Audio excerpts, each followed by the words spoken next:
नमस्कार। आप देख रहे हैं कैपिटल हेडलाइंस और मैं हूं वात्सल्य राय और मेरे साथ हैं हमारे नियमित एक्सपर्ट जिन्हें आप पहचानते ही हैं। कैपिटल हेडलाइंस देखने वाले जो लोग नहीं जानते हैं उनसे मैं तारुफ करा देता हूं। श्री पी के सिंह जी जो इंटरनल सिक्योरिटी मामले के एक्सपर्ट हैं, विदेश मामलों के एक्सपर्ट हैं, दुनिया के तमाम देशों में रहे हैं, ब्रिटेन में लंबे टाइम तक रहे हैं। और ब्रिटेन का परिचय मैं क्यों दे रहा हूं, इनका रहने का बता रहा हूं कि 3 साल के लगभग ये वहां रहे हैं, क्योंकि आज जिस समस्या पर बात करने जा रहे हैं वो ब्रिटेन से जुड़ी हुई है, लेकिन दुनिया भर में उसकी बात हो रही है। और जहां बात समस्याओं की होती है और खासतौर पर कोई आपराधिक मामला होता है तो तमाम लोग सलाह देते हैं, जो एक्सपर्ट हैं वो सलाह देते हैं कि किसी मामले को दबाना नहीं चाहिए। अगर आपके साथ किसी ने कोई अपराध किया है तो उसको सामने लाना चाहिए। जब आप अपराध की बात करते हैं तभी अपराधी को न्याय के कटघरे में खड़ा किया जा सकता है, न्याय दिलाया जा सकता है, और दूसरे निर्दोष मासूम किस्म के लोग हैं जिनके शोषण होने की आशंका है उसे रोका जा सकता है। लेकिन आज हम जिस मुद्दे पर बात करने जा रहे हैं, तमाम लोगों को ऐसा लगता है कि ब्रिटेन की सरकार ही उस समस्या को कारपेट के अंदर रखना चाहती है, वो उस पर बात नहीं करना चाहती। जो पीड़ित हैं, तमाम ऐसे पीड़ित हैं जिन्होंने ऑन रिकॉर्ड आकर मीडिया में बयान दिया है कि जब वो पुलिस के पास गए तो उनको फटकार दिया गया, उनको भगा दिया गया, उनकी बात नहीं सुनी गई। और पीड़ितों की केवल बात नहीं है, पीड़ितों के माँ बाप की भी बात है जिसके बारे में आप लगातार 3-4 दिन से चर्चा सुन रहे होंगे। ग्रूमिंग गैंग्स की बात हो रही है। ग्रूमिंग गैंग्स क्या है, दिक्कत क्या है, समस्या क्या है, ये समझाएंगे पीके सिंह साहब। लेकिन मैं आपको मोटी मोटी बातें बता देता हूं जो मीडिया में चल रही हैं, जिन पर चर्चा हो रही है। एलन मस्क साहब जो दुनिया के सबसे अमीर शख्स हैं, उन्होंने एक तरीके से ब्रिटेन के प्राइम मिनिस्टर के खिलाफ मोर्चा खोल दिया है। और ये तमाम बड़े अखबार जो ब्रिटेन के हैं, अमेरिका के हैं, वो सब कवर कर रहे हैं। भारत में भी इसकी चर्चा हो रही है। सीधे सीधे इन्होंने दोषी ठहराया है ब्रिटेन के आज के जो प्राइम मिनिस्टर हैं। बड़ी जीत के साथ जुलाई में वो काबिज हुए अपने पद पर। कीर स्टारमर इनका नाम है और इन्हें आप पहचानते ही होंगे। इनको लेकर मोर्चा खोल दिया है एलन मस्क साहब ने। और भारत में भी इस मुद्दे पर बात हो रही है। इस तरह की तस्वीरें आप लगातार देख रहे होंगे, इस तरह की हेडलाइंस आपके सामने आ रही होगी। ब्रिटेन की गलियों में हैवानियत का मुद्दा भारत में भी गरमाया। आखिर पाकिस्तानी ग्रूमिंग गैंग्स क्या है, सवाल पूछे जा रहे हैं। हेडिंग में भी सवाल पूछे जा रहे हैं जो लोग नहीं जानते। हालांकि नया कोई मामला नहीं है, ये मामला पुराना है, लेकिन बात इस पर एक बार दोबारा हो रही है क्योंकि ब्रिटेन की संसद में एक बिल लाने के लिए बात की गई थी और वो बिल तो खैर नहीं बन पाया। लेकिन इस बहाने पूरे इस मामले पर, जो कि 2011 से शुरू हुआ था, प्रकाश में आना 2011 से शुरू हुआ था, मामला उससे भी ज्यादा पुराना है। क्या पूरा मामला है ये सिंह साहब से हम समझेंगे। मैं केवल आपको दिखा रहा हूं कि किस तरीके से, चाहे वो सोशल मीडिया हो चाहे वो मीडिया हो, हर तरफ चर्चा हो रही है। और हमारी जो सांसद हैं, सम्मानित सांसद हैं, पहले कांग्रेस में रही थी, आज की तारीख में शिवसेना यूबीटी में है, प्रियंका चतुर्वेदी जी, उन्होंने भी इस पर चर्चा की। और ब्रिटेन की पार्लियामेंट में जब इसको एशियन ग्रूमिंग गैंग्स कहा गया तब इन्होंने कहा इनको एशियन मत कहिए, ये पाकिस्तानी ग्रूमिंग गैंग है। और एलन मस्क ने इसके बाद जवाब दिया इनको, जिसे आप देख सकते हैं। उन्होंने कहा कि ट्रू, यानी जो आप कह रही हैं वो सच कह रही हैं। तो ये पूरा मामला क्या है, ये मुद्दा क्या है, सिंह साहब से ही समझते हैं और सवाल दर सवाल समझते हैं। क्योंकि कई लोग जो इसमें बात भी कर रहे हैं वो खुलकर सीधी बात नहीं कर रहे। कई लोग इशारों में इसको लव जिहाद से जोड़ रहे हैं। भारत में लव जिहाद से, हॉलैंड में भी कुछ टर्म्स हैं इसके लिए, उनसे जोड़ रहे हैं। लेकिन मामला क्या है, मुद्दा क्या है, समस्या क्या है, दिक्कत क्या है, और क्यों नहीं इस पर बात ब्रिटेन की संसद में उस तरीके से हो रही है, या प्राइम मिनिस्टर या सरकार नहीं करना चाहते, ये भी हम समझेंगे। सबसे पहले तो सर हम आपसे यही समझेंगे, जिस सवाल का सब लोग जवाब जानना चाहते हैं, कुछ लोग जानते भी हैं कुछ लोग नहीं भी जानते, ये ग्रूमिंग गैंग्स है क्या, ये है क्या, मामला क्या है ये। देखिए, एक जो है ब्रिटेन में, ग्रेट ब्रिटेन में पाकिस्तानियों की अच्छी खासी संख्या है। पाक मूल के लोग, पाकिस्तानी मूल के लोग वहाँ बहुत अच्छी संख्या में बसे हैं। खास करके उत्तरी इंग्लैंड के सारे इलाकों में उनका काफी अच्छा कॉलोनी बसा हुआ है। चाहे वो लंदन हो, मैनचेस्टर हो, ब्रिस्टल हो, रादरहैम हो, ब्रैडफोर्ड हो, बहुत सारे, ब्राइटन हो, बहुत सारे जगहों में। तो ये लोग क्या करते हैं कि शुरू से इनकी हमेशा जो है पाकिस्तानी का एक स्वभाव ही है कि वो जहां रहते हैं खुराफात करते हैं, जहां रहते हैं फ्रॉड का काम करना, चीटिंग का काम करना, गलत धंधा करना, ये सब उनका फितरत में शामिल है। और इस लिहाज से वो सारे विश्व के लगभग हर एक इंटरनेशनल एयरपोर्ट्स पर उनकी पासपोर्ट देखते ही पाकिस्तानियों को संदेह की नजर से देखा जाता है और उनकी सघन जांच होती है। आप इसी से समझ सकते हैं कि पाकिस्तानियों की फितरत क्या है और कैसे वो बदनाम है। तो ये क्या ब्रिटेन में कर रहे हैं, ये लगभग 1989 90 के दशक से ही कह सकते हैं कि इस तरह की ये लोग एक गिरोह बनाकर, एक ग्रुप बनाकर, एक गैंग बनाकर ये व्हाइट, ज्यादातर व्हाइट बच्चियों को, जो वहां के गोरी, जो वहां का नस्ल है ब्रिटेन की गोरे नस्ल, उनकी बच्चियों को ये टारगेट करते हैं। उसमें कम आय वाले, कम पैसे वाले, कम रीच वाले जो बच्ची हैं, और बहुत सारे लोग ऐसे हैं जो तलाक माँ बाप ले लिए तो बच्चों को बाल गृह में रख दिया गया, या उनके कोई उनके लिए जो व्यवस्था की गई वहां से, और स्कूलों से, स्कूलों के बाहर उनको अपने टारगेट में लेना, झांसे में लेना, और उनके साथ यंग पीपुल बॉयफ्रेंड का बनकर या और भी कई तरीके से दोस्ती करके, विश्वास जीत कर, या महंगे महंगे गिफ्ट देकर, मोबाइल फोन देकर, या और भी कोई चीज देकर, इस तरह से करके अपने जाल में फंसाते हैं। और जब उनका पूरा विश्वास जीत लेते हैं तो फिर उनको उनका यौन शोषण किया जाता है, और ऐसे में उनकी सप्लाई जो है बूढ़े बूढ़े, बुजुर्ग बुजुर्ग, बड़े उम्र के लोगों को तक दी जाती है। उनके साथ गैंग रेप तक किया जाता है। इस तरह की चीजें वहां होती रही हैं, और ये बड़े पैमाने पर हुई हैं, और लगभग बहुत सारे शहरों में हुई हैं इस तरह की चीजें। तो ये है वहां का, इसी का नाम ग्रूमिंग गैंग दिया गया कि बच्चियों को फुसलाकर, बहलाकर, और उनको अपने ये में जाल में फंसाकर और उनका यौन शोषण, उनका शोषण करना, ये एक ग्रूमिंग गैंग के रूप में ये लोग करते रहे हैं। और उसमें 85% या 90% तक पाकिस्तानी रहे हैं, थोड़े मोड़े बांग्लादेशी वगैरह रहे हैं। उसमें सारे एशिया शब्द को घसीटना उचित नहीं है, इसमें ज्यादातर पाकिस्तानियों का ही रोल रहा है, और यही कारण है कि इन्हीं का नाम सबसे ज्यादा अच्छा। इसके अलावा उनको नशा का भी लत लगाया जाता है, जिन बच्चियों को फंसाया जाता है इस जाल में, नशा का भी लत लगाया जाता है। बाद में उनको, जब उनकी जाल में फंस जाते हैं तो बाद में धमकी का भी इस्तेमाल किया जाता है। जैसे एक शहर में एक लूसी नाम की लड़की थी, और उसको, उसकी माँ को और उसकी बहन को उसके घर में आग लगाकर जिंदा जला दिया था इस ग्रूमिंग गैंग ने। तो वो चीजें भी डराई जाती हैं दूसरों को, जब जाल में फंस जाती है कोई और बच्ची तो उनको डराई जाती है कि जो 3 को जिंदा जला दिए तो तुम्हारे साथ भी वो हादसा हो सकता है, पेट्रोल बम भी हम फेंक सकते हैं, घर में आग लगा सकते हैं, जिंदा जला सकते हैं, कुछ भी कर सकते हैं, बंदूक से भी गोली मार सकते हैं। ये सब चीजें करके, धमकी देकर, डराकर भी ये सब चीजें की जाती है। तो ये है ग्रूमिंग गैंग का कारनामा वहां ब्रिटेन में। जी सर, इसी में मैं एक जानकारी अपने लिए चाहता हूं कि ग्रूमिंग गैंग्स के बारे में जो चर्चा आती है वो ये आता है, जैसा आपने बताया कि जो गरीब लोग हैं, गरीब लोगों के परिवारों की लड़कियों को बहलाते फुसलाते हैं, और उनकी एज जो है बहुत कम होती है, 10 11 12 13 साल से लेकर मतलब वो 18 साल से कम की ज्यादातर उसमें बताया जाता है कि छोटी उम्र की बच्चियां होती हैं।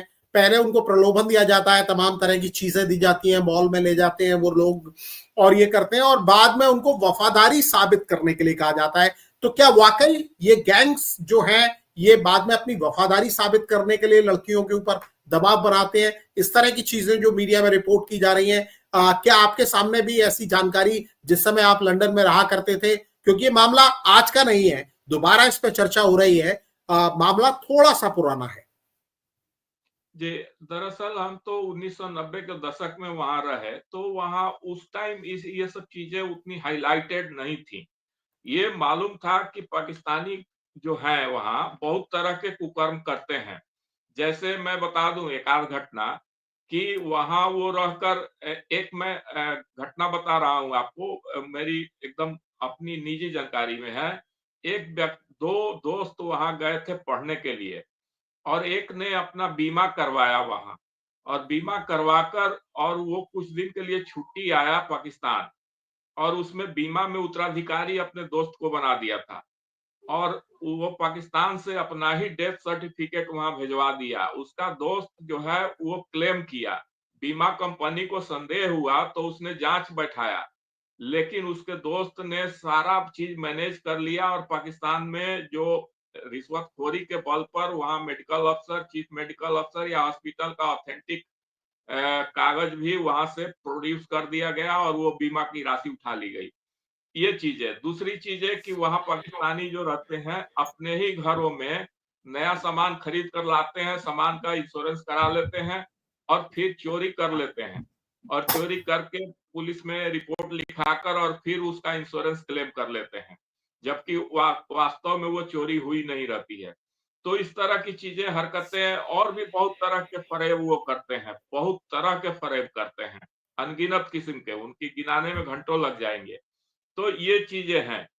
तो इसलिए इस तरह की चीजें वो कर रहे हैं। तो इसमें ये जो ग्रूमिंग गैंग वाली काम है, ये मेरे नोटिस में उस टाइम तो नहीं आया था। हालांकि अभी तो जो रिपोर्ट्स आ रही है मीडिया में, वो तो आ रही है कि 1990 के दशक से ही ये काफी पैमाने पर चल रहा है। तो ये चीजें लेकिन है इनके साथ, और हजारों लड़कियों के साथ इस तरह का शोषण हुआ है।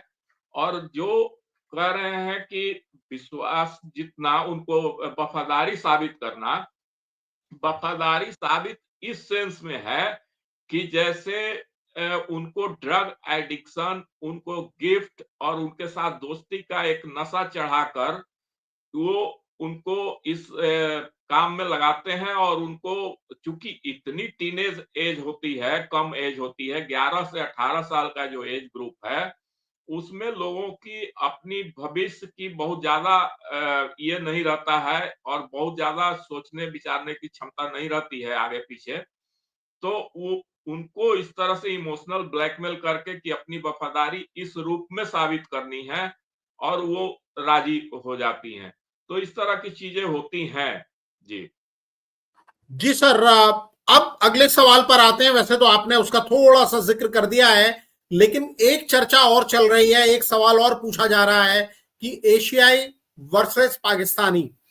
यानी कई लोग इसको एशियाई ग्रूमिंग गैंग कह रहे हैं, लेकिन इस पर भारत समेत कई लोगों ने कई देशों ने आपत्ति जताई है, और वो कह रहे हैं कि इसको पाकिस्तानी ग्रूमिंग गैंग कहिए, जिसमें हमारी सांसद जो है, सम्मानित सांसद, उन्होंने, प्रियंका चतुर्वेदी जी ने भी बकायदा ट्वीट किया है, और उन्होंने कहा है, उन्होंने बकायदा इसके बारे में ट्वीट किया, जिसको एलन मस्क ने भी बाद में एंडोर्स किया, ट्रू लिखकर।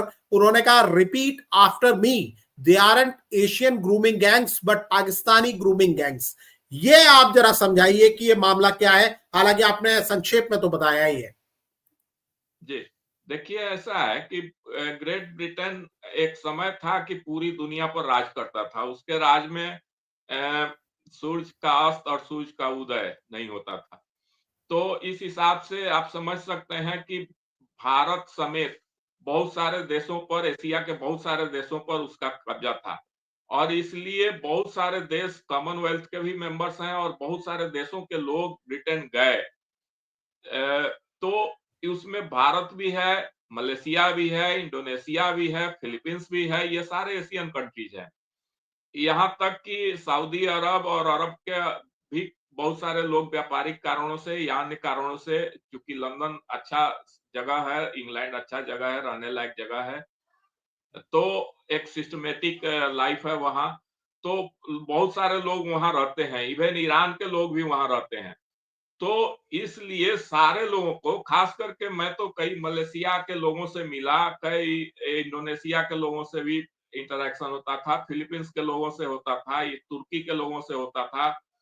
तो ये सारे लोग उसी तरह के कर्म नहीं करते थे, कुकृत्य में संलग्न नहीं थे जिस तरह के पाकिस्तानी रहते थे। ये तो मैं चूंकि ये सब चीजें मेरी आंखों के सामने था तो मैं स्पष्ट रूप से इस बारे में बता सकता हूँ।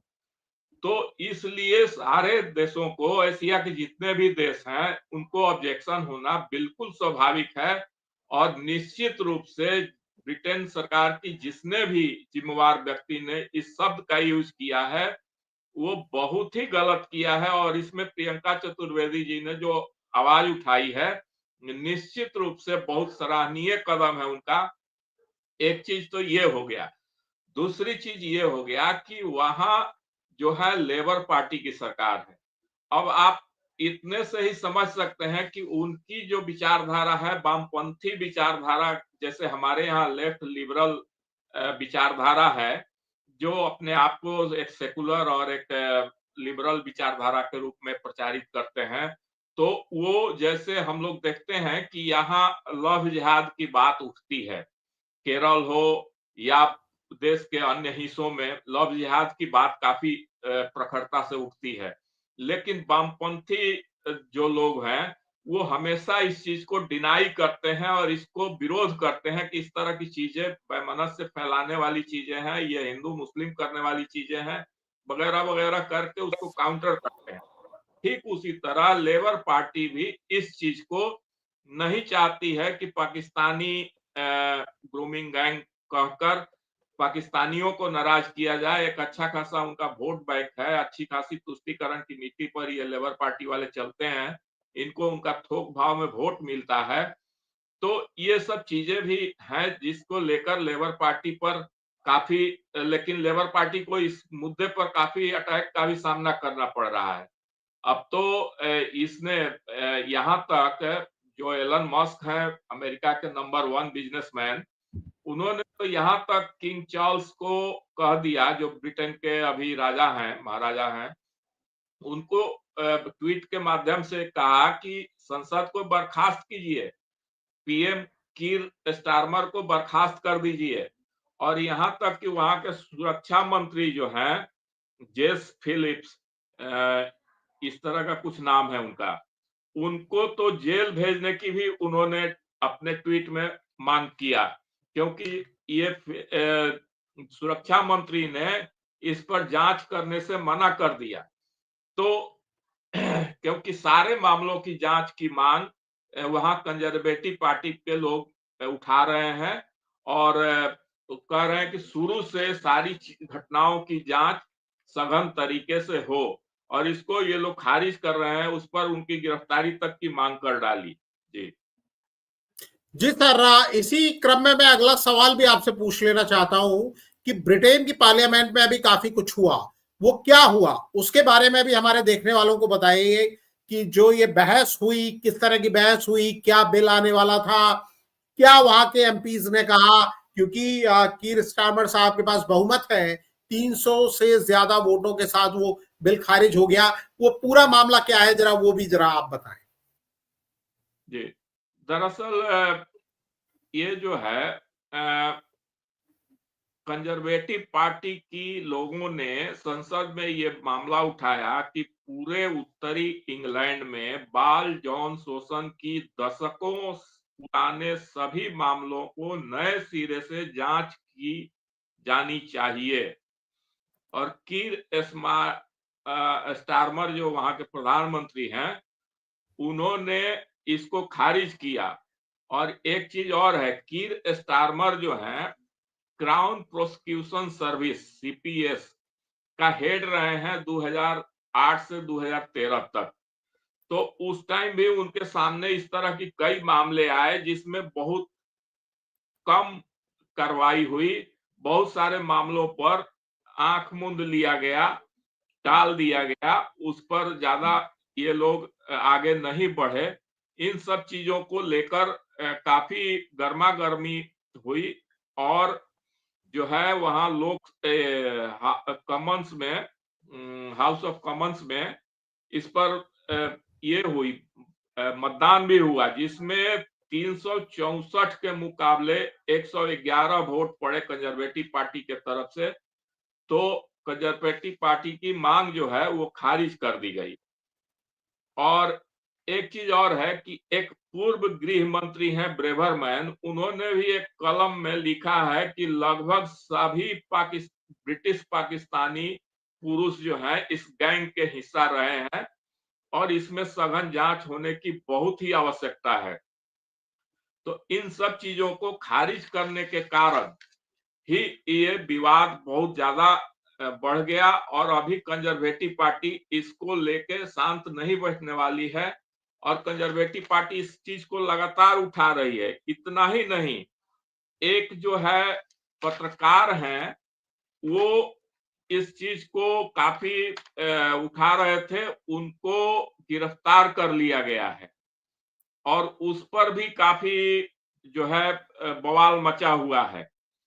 तो ये भी एक बहुत बड़ा चीज है जिस पर कंजर्वेटिव पार्टी काफी आक्रामक है और लेबर पार्टी के लोग उस पर आरोप लगा रहे हैं कि जानबूझकर कंजर्वेटिव पार्टी इसका राजनीतिकरण कर रही है। जी जी सर, इसमें एक मुद्दा और है कि लगातार एलन मस्क साहब, जिनका आपने भी जिक्र किया, वो लगातार निशाना बना रहे हैं प्राइम मिनिस्टर जो ब्रिटेन के हैं कीर स्टारमर साहब। ये क्या मुद्दा है? लोग क्या बताते हैं कि एलन मस्क जो है अपने स्वार्थ की वजह से ऐसा कर रहे हैं। वो लगातार सवाल इसलिए पूछ रहे हैं कि वो चाहते हैं कि पार्टी बदल जाए।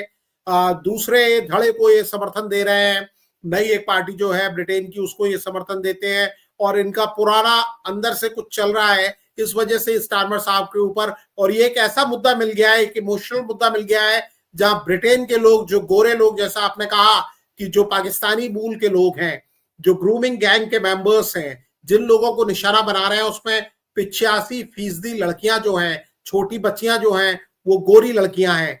तो ये मुद्दा आप समझाइए कि क्या अपने फायदे के लिए इस तरह का ये काम कर रहे हैं या वाकई एलन मस्क साहब चिंतित हैं और वो चाहते हैं कि समस्या पर बात हो? क्योंकि अमेरिका के सबसे अमीर आदमी है, दुनिया के सबसे अमीर आदमी है, और डोनाल्ड ट्रंप साहब जो 20 जनवरी को शपथ लेने जा रहे हैं, उनकी जीत में भी कहीं ना कहीं एलन मस्क का बहुत बड़ा रोल है। तो दुनिया में इनकी ताकत स्थापित हुई है हाल फिलहाल अमेरिकी चुनाव के बाद से, क्योंकि लगातार वो कैंपेन कर रहे थे। और अब कई लोग बता रहे हैं कि वो ब्रिटेन में भी चाहते हैं कि उसी तरह का उनको पसंद करने वाला कोई प्राइम मिनिस्टर हो, उसकी सरकार हो, इसलिए इस मुद्दे को इतना बड़ा चढ़ा के तूल दे रहे हैं। देखिए, पूरे दुनिया में बहुत सारे देश हैं ऐसे जहां की राजनीति दो धारा में बंट चुकी है। अब जैसे हम लोग अपने ही यहाँ देखें भारत में, तो भाजपा को राइट विंग पार्टी कहा जाता है। बाकी लोग जो हैं वो अपना तुष्टीकरण वाली नीति पर चलते हैं और अपने आप को लेफ्टिस्ट लाइन पर लेकर चलते हैं। कांग्रेस नाम का अब कांग्रेस रह गई है, उनका जो विचारधारा है मोटा मोटी वो लेफ्टिस्ट लाइन का हो गया है। उसी तरह से आप देख लीजिए अमेरिका में भी जो डेमोक्रेटिक पार्टी है वो लेफ्ट लीनिंग का पार्टी है, जिसके जो बाइडेन प्रेसिडेंट है 20 तारीख तक वो हट जाएंगे। और जो नए प्रेसिडेंट बनने वाले हैं डोनाल्ड ट्रंप साहब, वो रिपब्लिकन पार्टी के हैं, जो राइट विंगर पार्टी के रूप में जानी जाती है। उसी तरह से ब्रिटेन में भी लेबर पार्टी की सरकार है, वो लेफ्ट लीनिंग की पार्टी है। कंजर्वेटिव पार्टी राइट विंगर मानी जाती है। कनाडा में भी अभी जस्टिन ट्रूडो की पार्टी जो लिबरल पार्टी है वो लेफ्ट लीनिंग की है, उनका जो अपोजिशन है कंजर्वेटिव पार्टी वो राइट विंगर पार्टी है। तो हर किसी की, अब चूंकि ये भी है, ये एलन मस्क जो है, दो चीज है, एक तो रिपब्लिकन पार्टी के कट्टर सपोर्टर रहे हैं, डोनाल्ड ट्रंप की जीत में उनकी बहुत महत्वपूर्ण भूमिका रही है, बहुत बेहद उन्होंने मेहनत किया है और बहुत ही पैसा भी खर्च किया है। दूसरी चीज की उनकी एक राजनीतिक आकांक्षा भी है, भविष्य में वो अपने लिए भी एक राजनीतिक रास्ता बनाने की कोशिश में लगे हुए हैं, इसमें कहीं कोई दो मत नहीं है। और तीसरी चीज ये है कि वो पूरे दुनिया में, खास करके अपने पश्चिमी के देशों में, वो अपने विचारधारा के लोगों को आगे बढ़ाने में चाहते हैं कि उनकी मदद करें। इसीलिए वो जो ब्रिटेन की कंजर्वेटिव पार्टी है उसके पक्ष में वो ज्यादा मतलब प्रोएक्टिव होकर काम कर रहे हैं। इतना ही नहीं, कनाडा में भी वो जस्टिन ट्रूडो के विरोध में और कंजर्वेटिव पार्टी के पक्ष में प्रोएक्टिव होकर नजर आ रहे हैं। तो यही कारण है कि इस मामले में एलन मस्क ने काफी सक्रियता के साथ ये किया है।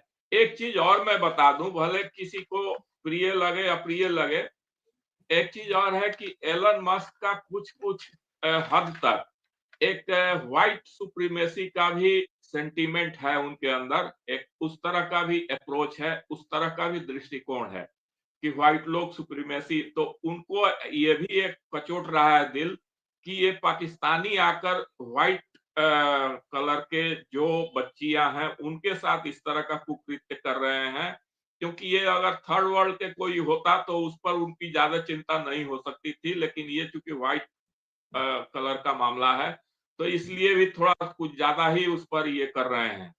इसमें भी कहीं कोई दो मत नहीं है। हालांकि ये घटना निश्चित रूप से बहुत निंदनीय है, बहुत क्रूर है, बहुत ही अमानवीय है। इसका सपोर्ट हम लोग भी नहीं कर सकते हैं, इसमें हम लोग भी एलन मस्क की भावनाओं के साथ हैं, लेकिन एक चीज उनके अंदर ये भी है जो ये कटु सत्य है। जी जी, मस्क का चाहे रीजन जो भी हो, और मानवीय घटना जैसा आप बता रहे हैं, और ये कोई घटना नई नहीं है, 1990 के दशक से इसकी शुरुआत हुई है। जो लोग भी कर रहे हैं दे आर क्रिमिनल्स। मुझे नहीं लगता कि पूरे पाकिस्तान की मानसिकता भी इसी किस्म की होगी, लेकिन जो लोग वहां कर रहे हैं उनमें मैक्सिमम पाकिस्तानी है। मैक्सिमम क्या, लगभग लगभग सभी लोग, क्योंकि 85% से ज्यादा लोग अगर पाकिस्तान मूल के हैं वहां इस तरह का कर रहे हैं, इस तरह के गैंग्स बना रखे हैं। और जैसा अभी सिंह साहब ने बताया कि तमाम सारे क्रिमिनल्स जो हैं उनको ये बताया गया कि वो पाकिस्तान के तो हैं, और ये भी बताया गया पाकिस्तान मूल के जितने भी पुरुष हैं कहीं ना कहीं उनका भी इन्वॉल्वमेंट इसमें है। लेकिन सबसे ज्यादा अफसोस की बात यह है सर कि वहां की सरकारें इसको कारपेट के नीचे रखना चाहती है। पुलिस इस मुद्दे को दबाना चाहती है। जो पीड़ित जाते हैं, पीड़ित के पेरेंट्स जाते हैं, उनको लौटा दिया जाता है। कई लोगों ने ऑन रिकॉर्ड आकर ये बातें की हैं। ये समझ से परे है कि केवल वोट बैंक की राजनीति के लिए, और कई मीडिया रिपोर्ट्स में तो मैंने ऐसा भी पढ़ा, यह दावा किया गया कि पुलिस का यह कहना था कि अगर हम इनके खिलाफ एक्शन लेते हैं तो दंगे भड़क जाएंगे। इस डर से ऐसे एक बड़ी समस्या पर चुप्पी साध लेना, नस्लवाद के का आप पर आरोप न लग जाए इसलिए चुप्पी साध लेना, यह बहुत ही हैरान करने वाली बात है। एक आखिरी सवाल मैं और आपसे जानना चाहूंगा कि वहां ये सब जो कुछ हो रहा है, ब्रिटेन की बात आपने की, पूरी दुनिया इसे कैसे देख रही है? एलन मस्क की बात हो गई, इंडिया की बात हो गई, लेकिन बाकी तमाम सारे लोग जो हैं वो इसे कैसे देख रहे हैं? क्या ये चिंता है, साझी चिंता है? इसके बारे में ब्रिटेन को लोग समर्थन दे रहे हैं, पीड़ित पीड़ित लोगों को लोग समर्थन दे रहे हैं, या सरकार के फेवर में ज्यादा आवाजें आ रही हैं? दुनिया भर में इसे कैसे देखा जा रहा है सर? देखिए, दुनिया भर में इस चीज पर निश्चित रूप से बहस छिड़ी हुई है, और बात सही है कि जब इसको एलन मस्क ने टेक ओवर किया, इस मैटर को और रेज किया, उठाया, तो इसका अंतरराष्ट्रीयकरण तो निश्चित रूप से हो ही गया है, इसमें कहीं कोई दो मत नहीं है। लेकिन इस चीज की दुनिया में, पूरी दुनिया में प्रतिक्रिया है, वो चाहे ऑस्ट्रेलिया हो, न्यूजीलैंड हो, पूरा एशियन कंट्रीज हो, अफ्रीकन कंट्रीज हो, सभी जगह इस विषय का चर्चा है, और सभी लोग मानते हैं कि इसमें सरकार की लापरवाही है, ब्रिटेन के सरकार की, और इसमें अधिक से अधिक कड़ा होकर कार्रवाई करने की आवश्यकता है। क्योंकि ये चीजें जो है बहुत लंबे समय से, अब 1990 का दशक का मतलब हो गया कि 30 साल से ज्यादा से ये सब मामले चल रहे हैं, तो निश्चित रूप से ये चीजें होनी चाहिए। और बात सही है कि सरकार अपने लोगों को डरा रही है, और सरकार के लोग जो हैं कर रहे हैं, और यहाँ तक कि पुलिस भी कर रही है कि सरकार को डर है कि दंगे भड़क जाएंगे। और बच्चियों, एक चीज और लोग कह रहे हैं कि सरकार पर आरोप लग रहा है कि बच्चियों की सुरक्षा से ज्यादा सरकार को अपनी छवि बचाने की चिंता है, क्योंकि लोग कहने लगेंगे कि ये नस्लीय भेदभाव किया जा रहा है, जबकि ऐसा नहीं है। सिखों का संगठन जो है यूके में, इंग्लैंड में काफी अच्छा खासा संख्या में सिख लोग भी हैं, उनका एक संगठन है एनएसओ, उन्होंने भी इस मामले में उठाया है कि एशियन शब्द का उपयोग नहीं होना चाहिए, ये गलत है। और दूसरी चीज कि इसमें जो कल्प्रिट्स हैं, जो दोषी हैं, उनके खिलाफ कड़े से कड़े एक्शन होना चाहिए, एक चीज। दूसरी चीज की एक और साइकोलॉजी वहां जो उत्पन्न की जा रही है, ये बहुत महत्वपूर्ण बात मैं बोल रहा हूं। जो साइकोलॉजी, जैसे हम लोग कहते हैं ना कि यहाँ मैं एक उदाहरण देना चाहता हूं कि बिहार में ही भागलपुर में एक ततारपुर क्षेत्र है, जिसमें पहले कहा जाता था कि पुलिस भी घुसने की हिम्मत नहीं करती है।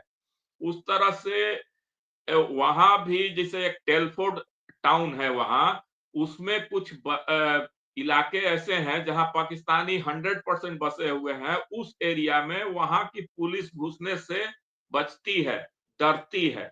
वहां भी इस तरह की चीजें हैं।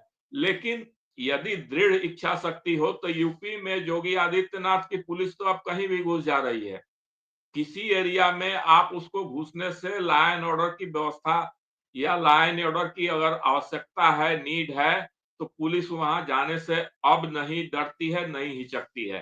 तो उस तरह की वहां भी की जा सकती है व्यवस्था। लेकिन एक साइकोलॉजी वहां भी इस तरह की है कि जिन एरिया में पाकिस्तानियों की काफी सघन बसावट हो गई है, उस क्षेत्र में पुलिस भी घुसने से डरती है। ये भी एक वहां का साइकोलॉजी अभी चल रहा है। जी जी बिल्कुल सर। और ये जो रिपोर्ट का एक हिस्सा हम दिखा रहे हैं जिसमें साफ कहा गया है कि ऐसा नहीं था कि ये सिर्फ रादरहैम या टेलफोर्ड में हो रहा था। जो इलाके हैं ब्रिटेन के, केवल वहां तक ये समस्या नहीं थी जहां से इसकी शुरुआत हुई थी। ये जहर पूरे ब्रिटेन में फैल चुका था। मैनचेस्टर में पुलिस वालों को साफ साफ हिदायत थी कि एशियाई मर्दों को छोड़कर बाकी सब पर ध्यान दो। मतलब सरकार को बच्चियों की सुरक्षा से ज्यादा अपनी छवि की चिंता थी। ये ब्रिटेन की सरकार की बात हो रही है। 2010 में वेस्ट मिडलैंड्स पुलिस की एक रिपोर्ट सामने आई जिसमें साफ तौर पर लिखा था कि ग्रूमिंग गैंग्स स्कूल के बाहर बच्चियों को अपना शिकार बनाते हैं। लेकिन उस रिपोर्ट को दबा दिया गया और जब ये रिपोर्ट सामने आई तो सबके होश उड़ गए, ऐसा कहा गया है। और ये भी कहा गया है कि एक बच्ची थी, जब उसकी मौत हो गई तो मालूम पड़ा कि उसने कई बार अपने खिलाफ, अपने साथ जो शोषण हुआ उसके बारे में जानकारी दी, लेकिन उसकी बात नहीं सुनी गई। सांसद ने बताया, ब्रिटेन के एक सांसद ने, कि अफसरों को डर था कि कहीं उन्हें नस्लवादी न कह दिया जाए और इसीलिए उन्होंने अपनी आंखें मूंद ली। 2004 में चैनल 4 ने डॉक्यूमेंट्री एक बनाई थी इस मुद्दे पर, लेकिन पुलिस ने उस डॉक्यूमेंट्री को भी रिलीज नहीं होने दिया।